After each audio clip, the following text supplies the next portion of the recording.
ਜੀ ਅਸਲਾਮ ਵਾਲੇਕੁਮ। ਵਾਲੇਕੁਮ ਸਲਾਮ। ਆਖਿਰ ਵਿੱਚ ਰਫੀਕ ਸਾਹਿਬ ਤੁਸੀਂ ਕੀ ਪੈਗਾਮ ਦੇਣਾ ਚਾਹੋਗੇ, ਮੈਸੇਜ ਦੇਣਾ ਚਾਹੋਗੇ ਬੱਚਿਆਂ ਨੂੰ, ਵੱਡਿਆਂ ਨੂੰ, ਜਿਹੜੇ ਇੱਥੇ ਦੇ ਵਾਸੀ ਨੇ ਕਿ ਮੁਹਾਜਿਰ ਹੋ ਕੇ ਲੋਕ ਆਏ, ਉਹਨਾਂ ਨੂੰ ਕਿਹੜੀਆਂ ਮੁਸੀਬਤਾਂ ਦਾ ਸਾਹਮਣਾ ਕਰਨਾ ਪਿਆ, ਠੀਕ ਹੈ ਜੀ, ਸ਼ਹੀਦ ਹੋਏ, ਕੀ ਪੈਗਾਮ ਦੇਣਾ ਚਾਹੋਗੇ? ਮੈਂ ਪੈਗਾਮ ਦੇਣਾ ਇਹ ਚਾਹੁੰਦਾ ਜੀ, ਜਿਹੜੇ ਆਪਣਾ ਸਾਡੇ ਇੱਥੇ ਲੋਕ ਆਜ਼ਾਦੀ ਮਨਾਉਂਦੇ 14 ਅਗਸਤ ਨੂੰ, ਠੀਕ ਹੈ, ਆਜ਼ਾਦੀ ਮਨਾਓ, ਉਹਦੇ 'ਚ ਦੁਆ ਕਰੋ। ਜਿਹੜੇ ਸਾਡੇ ਸ਼ਹੀਦ ਹੋਏ ਹੈ, ਇੱਥੇ ਲੋਕ ਬਾਜੇ ਵਜਾਉਂਦੇ, ਠੀਕ ਹੈ, ਵਨ ਵੀਲਿੰਗ ਕਰਦੇ। ਸਾਡੇ ਵੱਡੇ ਸਾਰੇ ਸ਼ਹੀਦ ਹੋਏ, ਉੱਥੇ ਕੁਰਬਾਨੀਆਂ ਦਿੱਤੀਆਂ, ਕੁਰਬਾਨੀਆਂ ਦੇ ਕੇ ਤਾਂ ਇਹ ਮੁਲਕ ਲਿਆ। ਤੇ ਇੱਥੇ ਬਾਜਿਆਂ ਨਾਲ ਤਾਂ ਨਾ ਆਜ਼ਾਦੀਆਂ ਹੁੰਦੀਆਂ ਜਾਂ ਵਨ ਵੀਲਿੰਗ ਕਰ ਲਈ।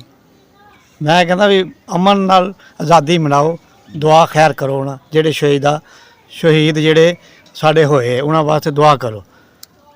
ਬਹੁਤ ਜ਼ਬਰਦਸਤ ਪੈਗਾਮ ਦਿੱਤਾ ਜੀ, ਬੜਾ ਅੱਛਾ ਮੈਸੇਜ ਦਿੱਤਾ ਹੈ। ਨਿਊ ਜਨਰੇਸ਼ਨ ਨੂੰ ਵੀ, ਵੱਡਿਆਂ ਛੋਟਿਆਂ ਨੂੰ, ਸਭ ਨੂੰ ਸਾਂਝਾ ਮੈਸੇਜ ਦਿੱਤਾ ਹੈ ਕਿ ਇਹ ਮੁਲਕ ਕਿੰਨੀਆਂ ਸ਼ਹਾਦਤਾਂ ਤੋਂ ਬਾਅਦ, ਕਿੰਨੀਆਂ ਕੁਰਬਾਨੀਆਂ ਤੋਂ ਬਾਅਦ ਹਾਸਲ ਹੋਇਆ। ਔਰ ਇੱਥੇ ਦੇ ਜਿਹੜੇ ਕੋਈ ਤੁਹਾਡੇ ਉਦੋਵਾਲੀ ਦੇ ਨਾਲ ਪਿੰਡ, ਉਹਨਾਂ ਦੇ ਨਾਮ ਲੈਣਾ ਚਾਹੋਗੇ? ਜੀ, ਉਦੋਵਾਲੀ ਦੇ ਨਾਲ ਸਾਡੇ ਨਾਲ ਇੱਧਰ ਪਿੰਡ ਆਪਣਾ ਬੱਦੋਕੀ ਦੇ ਨਾਲ ਹੰਬੋ ਕੀ, ਜੱਗੂ ਕਿਲਾ, ਠੀਕ ਹੈ ਜੀ।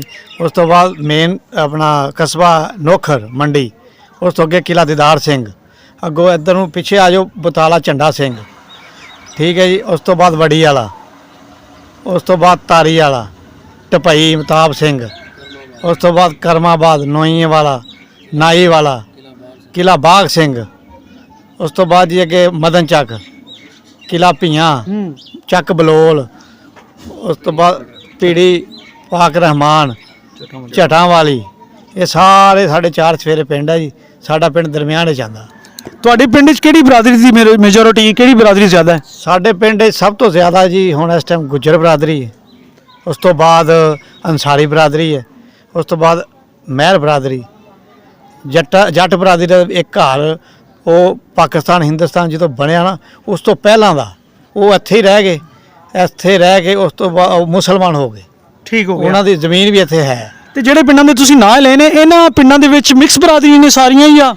ਇਹਨਾਂ ਪਿੰਡਾਂ 'ਚ ਬਲੋਲ, ਰੱਤਾ, ਝਟਾਂ ਵਾਲੀ, ਬੱਦੋਕੀ, ਇਹ 4-5 ਪਿੰਡ ਜਿਹੜੇ ਵੱਡੇ ਨੇ, ਇਹਨਾਂ 'ਚ ਗੁੱਜਰ ਬਰਾਦਰੀ ਬਹੁਤ ਜ਼ਿਆਦਾ। ਜੀ, ਠੀਕ ਹੈ ਜੀ। ਤੇ ਬਾਕੀ ਮਿਕਸੀ ਬਰਾਦਰੀਆਂ, ਬੜੀ ਵਾਲੇ ਵੀ ਗੁੱਜਰ ਹੈ। ਠੀਕ ਹੋ ਗਿਆ ਜੀ, ਬਹੁਤ ਸ਼ੁਕਰੀਆ, ਬਹੁਤ ਮਿਹਰਬਾਨੀ। ਇਹ ਹੈਗੇ ਸਨ ਜੀ ਰਫੀਕ ਸਾਹਿਬ, ਕਿ ਜਿਨ੍ਹਾਂ ਨੇ ਬੜਾ ਸੋਹਣਾ ਤੇ ਚੰਗਾ ਜਿਹੜਾ ਮੈਸੇਜ ਦਿੱਤਾ ਆਉਣ ਵਾਲੀਆਂ ਨਸਲਾਂ ਨੂੰ ਔਰ ਬੱਚਿਆਂ ਨੂੰ ਕਿ ਇੱਥੇ ਮੁਖਤਲਿਫ ਤਿਉਹਾਰਾਤ ਮਨਾਏ ਜਾਂਦੇ ਨੇ, ਵਨ ਵੀਲਿੰਗ ਕੀਤੀ ਜਾਂਦੀ ਹੈ, ਖਰਾਫਾਤ ਕੀਤੇ ਜਾਂਦੇ ਨੇ, ਠੀਕ ਹੈ ਜੀ, ਬੜੀਆਂ ਆਤਿਸ਼ਬਾਜ਼ੀਆਂ ਚਲਾਈਆਂ ਜਾਂਦੀਆਂ ਨੇ, ਫਾਇਰਿੰਗ ਕੀਤੀ ਜਾਂਦੀ ਹੈ। ਲੇਕਿਨ ਉਹਨਾਂ ਲੋਕਾਂ ਨੂੰ ਪੁੱਛੋ ਕਿ ਜਿਨ੍ਹਾਂ ਨੇ ਸ਼ਹਾਦਤਾਂ ਦਿੱਤੀਆਂ, ਕੁਰਬਾਨੀਆਂ ਦਿੱਤੀਆਂ, ਖੂਨ ਦੀਆਂ ਨਦੀਆਂ ਬਹਾਈਆਂ, ਖੂਨ ਦੀਆਂ ਨਹਿਰਾਂ ਬਹਾਈਆਂ, ਤੇ ਇਹ ਮੁਲਕ ਪਾਕਿਸਤਾਨ ਮਿਲਿਆ। ਤੁਸੀਂ ਕੁਰਾਨ ਪਾਕ ਦੀ ਤਲਾਵਤ ਕਰਕੇ ਵੀ ਅੱਲਾਹ ਤਾਲਾ ਦਾ ਸ਼ੁਕਰ ਅਦਾ ਕਰ ਸਕਦੇ ਹੋ, ਨਵਾਫਲ ਅਦਾ ਕਰਕੇ ਵੀ ਅੱਲਾਹ ਤਾਲਾ ਦਾ ਸ਼ੁਕਰ ਅਦਾ ਕਰ ਸਕਦੇ ਹੋ ਜਦੋਂ ਇਹ ਦਿਨ ਆਉਂਦਾ ਹੈ ਪਾਕਿਸਤਾਨ ਦੀ ਆਜ਼ਾਦੀ ਦਾ। ਮੈਨੂੰ ਦਿਓ ਇਜਾਜ਼ਤ, ਅੱਲਾਹ ਨਿਗਹਿਬਾਨ।